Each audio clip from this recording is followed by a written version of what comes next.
The police brought her here to the West Riding Pauper Lunatic Asylum on the 3rd of January 1888. When she arrived, Gracie was withdrawn and uncommunicative, but she was docile and cooperative. Since then, she has become more active and she has developed some perturbing habits. What do you mean by perturbing habits? What the devil? Mr. Twain, what are you doing lying on the floor? Get up! Should you be kicking the patients? Perhaps he's feeling unwell. I am not kicking him, Mr. Billings, and he is not unwell. He does this all the time. He heard us talking and is trying to attract your sympathy. Isn't that right, Mr. Twain? You like attracting the attention of visitors, don't you? Well, you won't get it. Now on your feet at once, or we'll strap you to a chair. Matron! Matron! Where's the blessed woman? Matron! There you are. Why is Mr. Twain lying on the floor? I'm sorry, sir. He must have wandered out the wall while we weren't looking. You should strap him into his chair if you can't control him. I nearly broke my neck tripping over him. We will be more severe with him, sir. We shall take him back to the ward forthwith.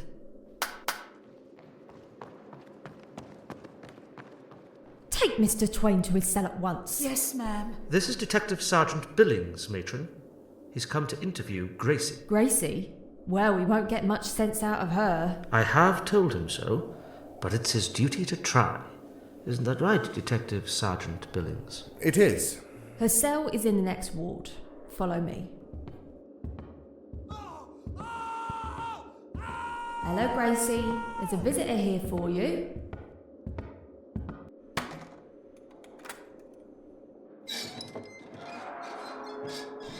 Oh, good Lord, matron, there's a terrible smell in here. The cells are cleaned daily, Doctor, I assure you.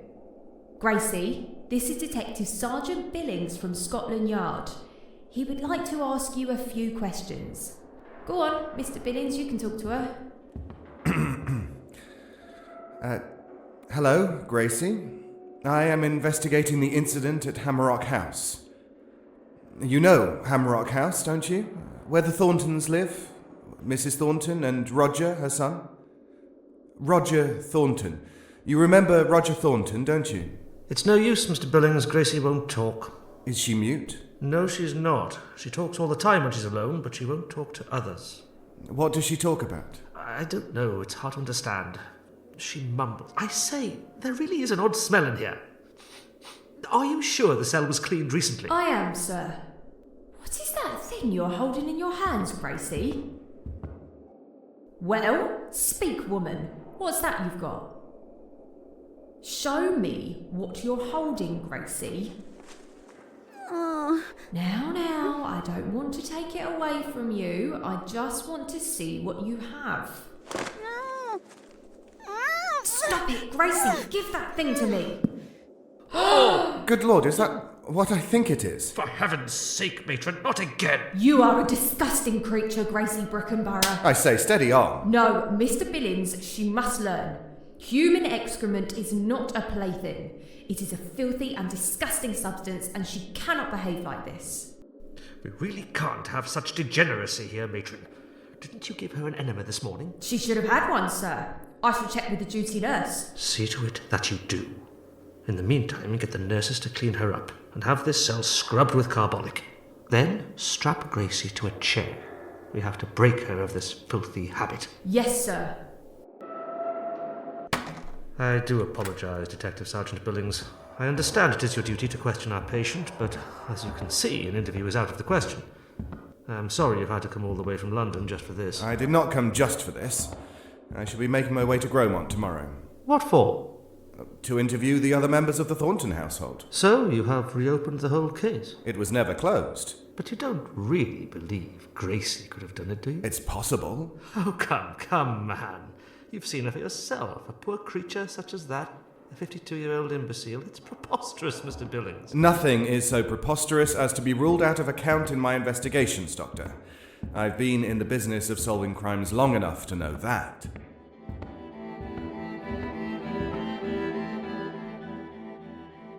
Death Takes a Lover, a D.S. Billings mystery.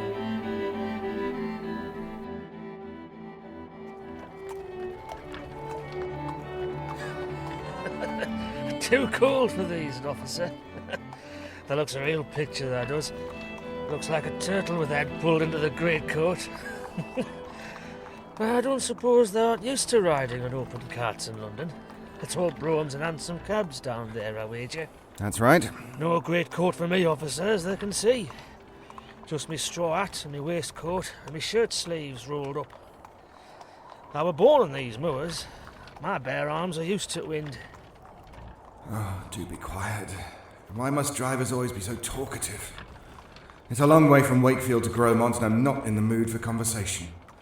All I long for is the morphine in my satchel. That's the only thing that will bring peace to my shivering, pain-racked body. But that will have to wait. No morphine before sundown. That's the rule, and I must stick to it. Well, it's a different country up here. There's nowhere to hide from the elements. On moors, God hovers over us like a circling buzzard. He sees everything we do. Why did they choose me to review this case? A city boy who's never been this far north in his life. Is it because I'm the only bachelor in the yard? Is this how they punish officers who choose to remain unattached? There it is, officer. What? Hammerach House, that's it. And that's good old Wilcox standing there, waiting for thee. Oh, I wasn't expecting to arrive so soon. That's it, officer. I better make the cell decent for Mrs. Thornton. They won't be allowed in unless they're decent. Hello, the house. Good afternoon.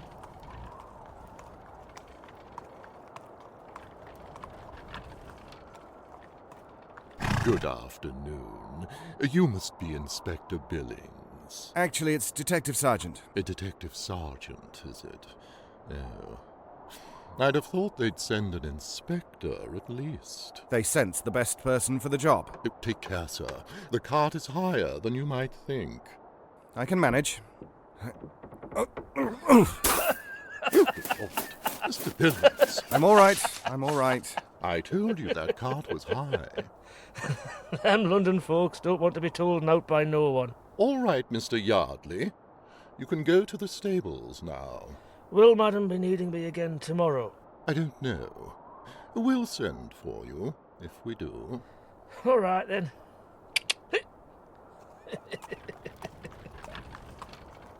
You must be fatigued by your journey, sir. I've lit a fire in your room. Please, step this way.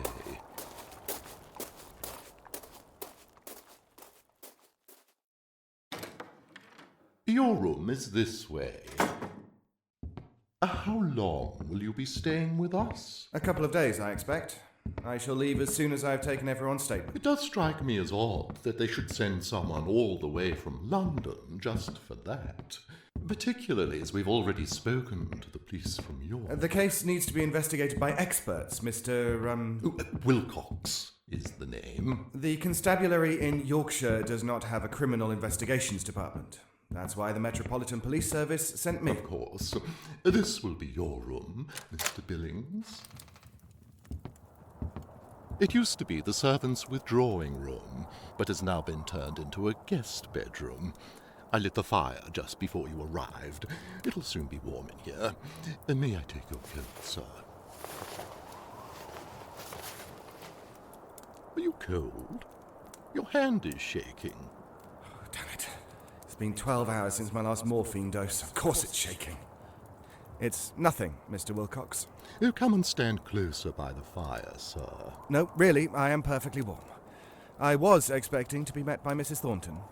Madam is unwell, and she hasn't been in good health since this whole affair began.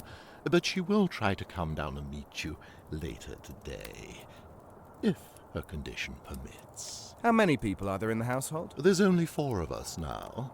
Mrs. Thornton, Miss Whitfield, Martha Pringle, the cook, and myself. And where are they presently? Mrs. Thornton is in her room, as I said. Martha is in the kitchen, and as for Bella Whitfield... I'm here. I was attending to Mrs. Thornton when I saw Yardley come up the driveway. You must be Inspector Billings. Actually, I'm Detective Sergeant. Detective Sergeant? Really? That's below an inspector, isn't it? Yes, it is. I'm afraid Mrs. Thornton is not able to meet you at present. She's unwell. I'm sorry to hear it. Have you had anything to eat, Detective Sergeant? Cook is making him some gruel. Gruel? Does our visitor want gruel? Why don't we offer him some hot pot instead? I'm sure there's plenty left. I'm afraid there isn't. What are you talking about, Wilcox? Well... Oh, I see.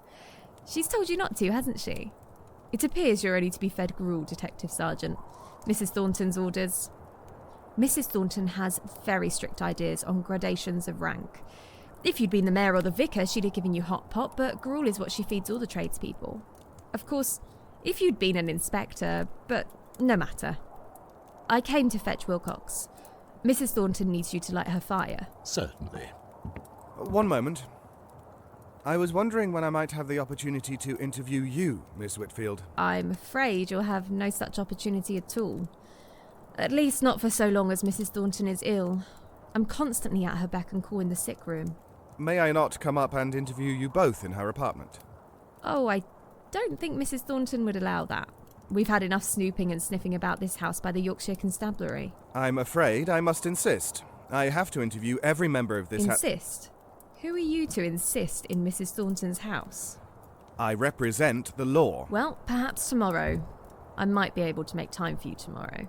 Now, if you don't mind, we really must get that fire going or the poor wretch will freeze to death. Goodbye, Detective Sergeant Billings. You can meet me in my parlour later. It's the third room to the left. I'll be there in half an hour.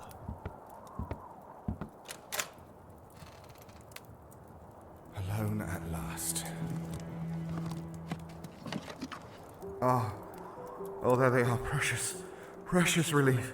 Sweet little ampules of morphine, how I long for you. No. Oh, but it's too early. The sun is still in the sky, weak orange and dying, but still there. All I can do is have a quick sniff.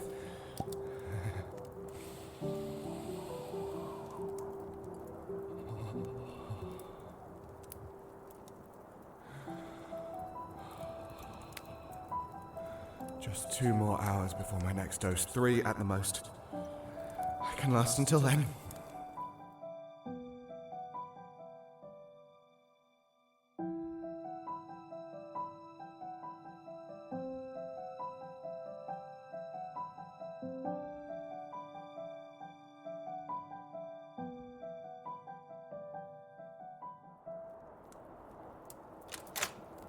Ah, there you are.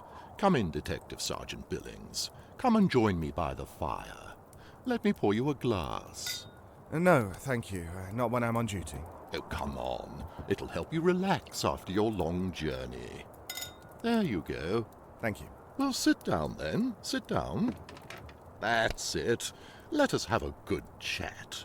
We don't get many visitors around here, so it's good to see a new face. Especially one as handsome as yours. Tell me about Gracie. Oh, you want to start the interview already? It's what I'm here for. Well, I thought maybe you could relax a little. But too much work has never done anyone any good. I'll relax when I'm back in London. Now, tell me about Gracie. Oh, poor Gracie. What is it you wish to know about her? What was her life like before she entered the employ of Mrs. Thornton? Well, it wasn't a happy life, Mr. Billings.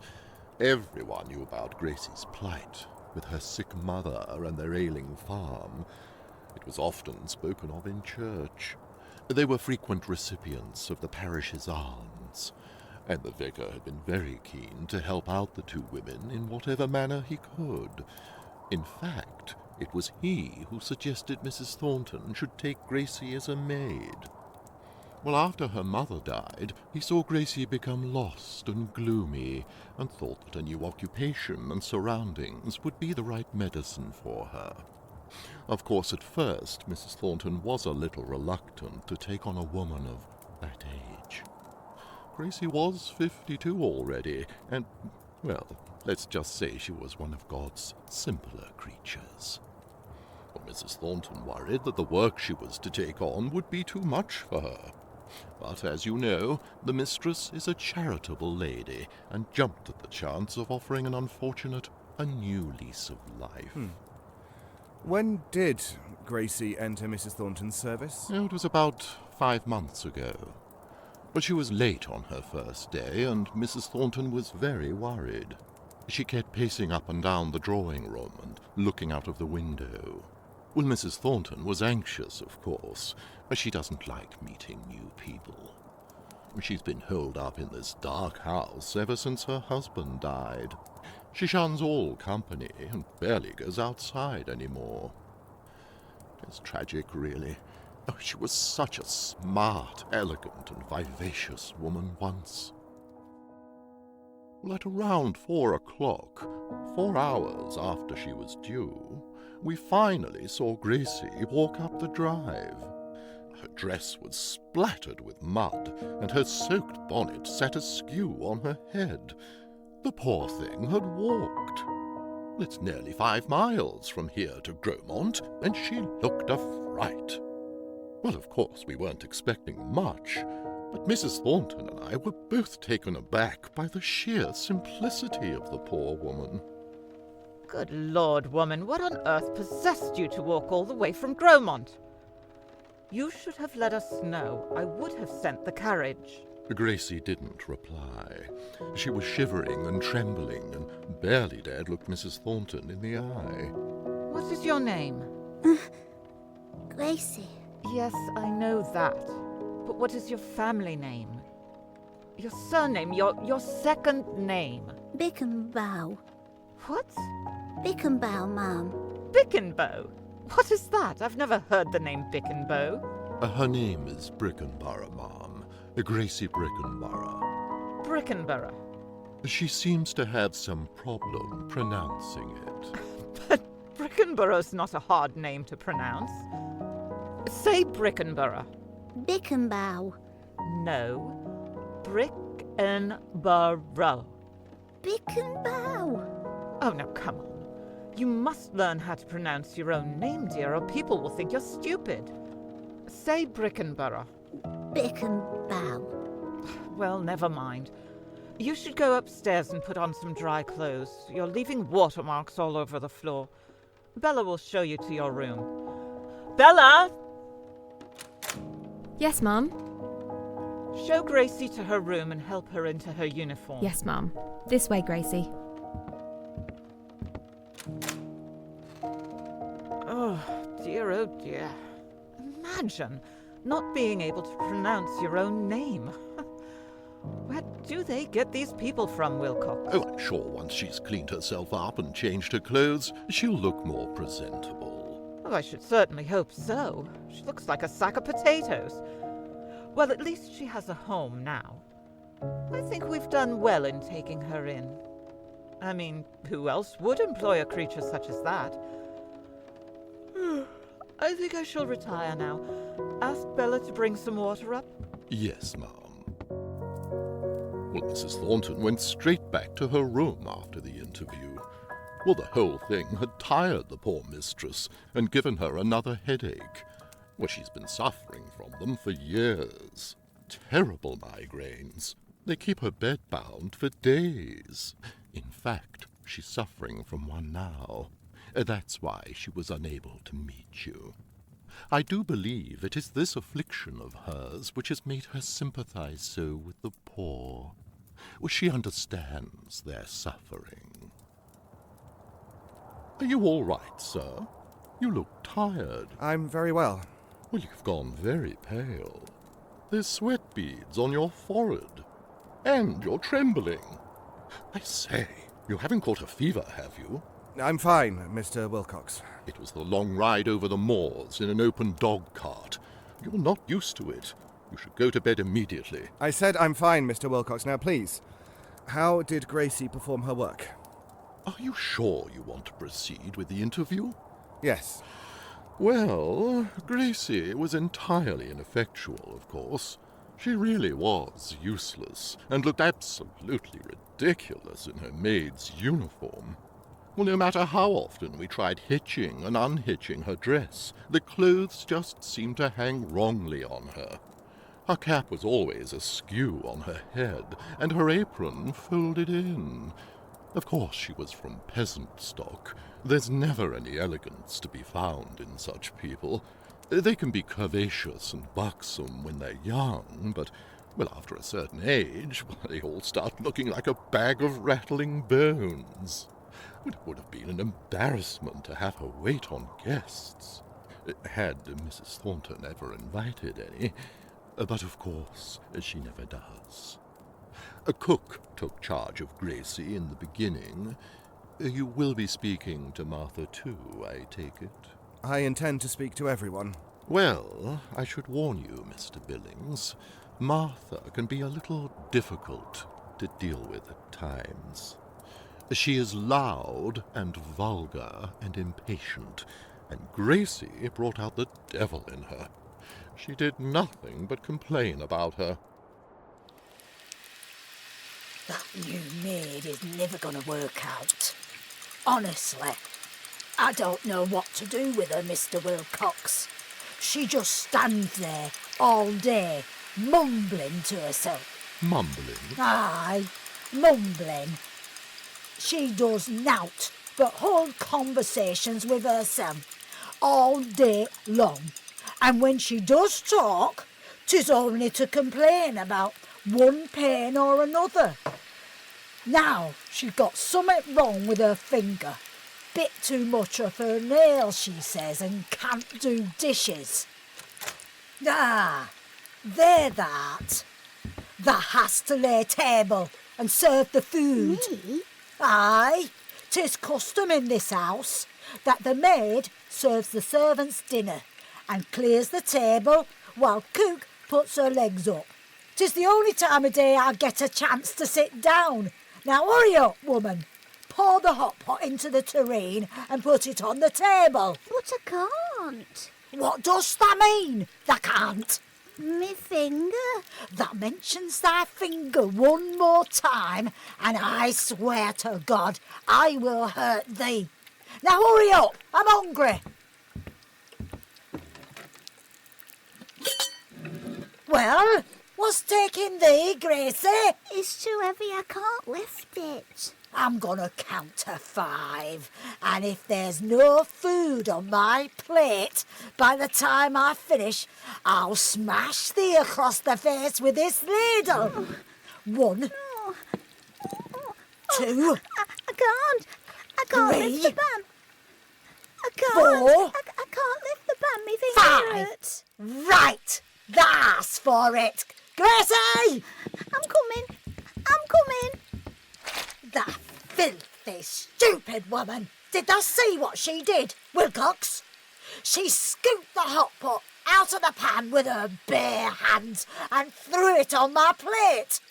Oh, I'm gonna give thee a good hiding, so I will.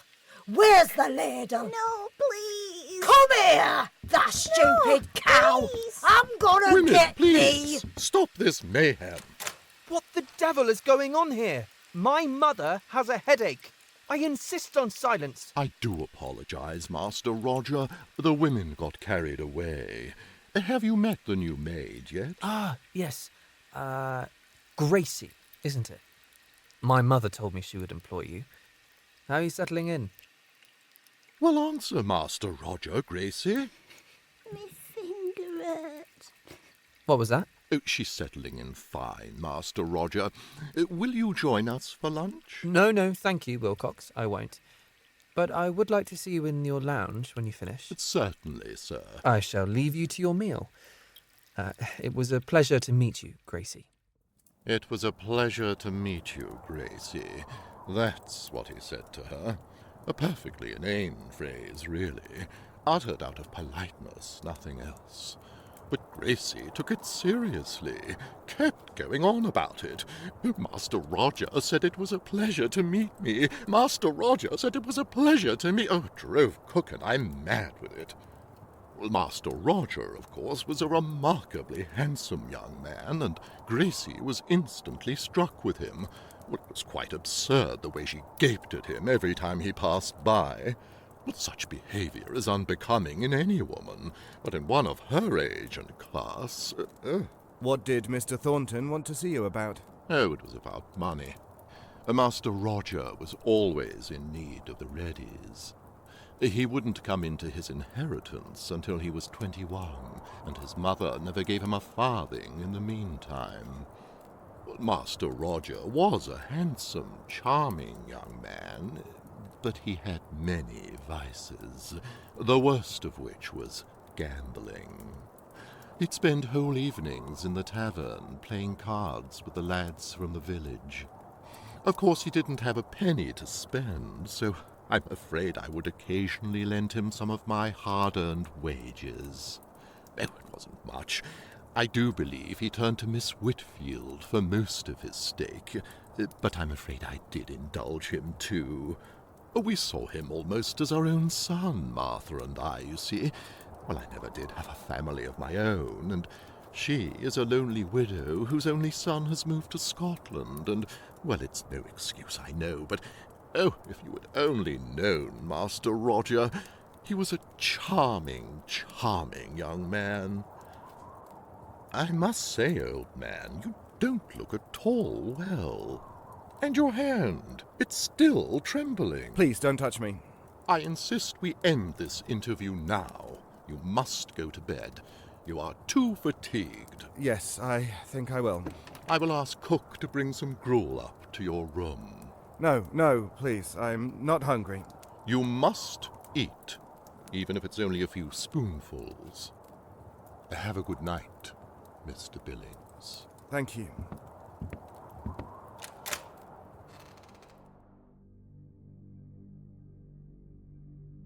Sundown at last. I am shivering and sweating and feeling nauseated. I'm off to a bad start. What must Wilcox think of me? Oh, precious morphine. There is no sound in the world more glorious than that of liquid morphine swirling in an ampule. Now, I must undo my cufflinks and bare my arm. Not an easy thing to do with trembling hands, but I've done it before. Now for the strap. It's lovely to see a hungry vein bulging out. Now all I need to do is screw the needle onto the syringe, and my misery will soon be over.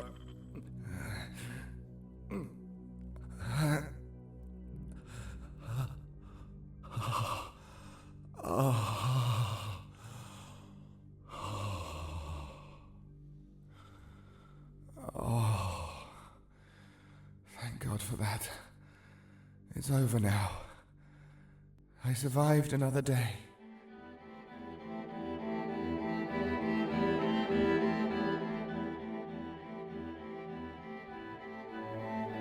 In Death Takes a Lover, the parts were played as follows.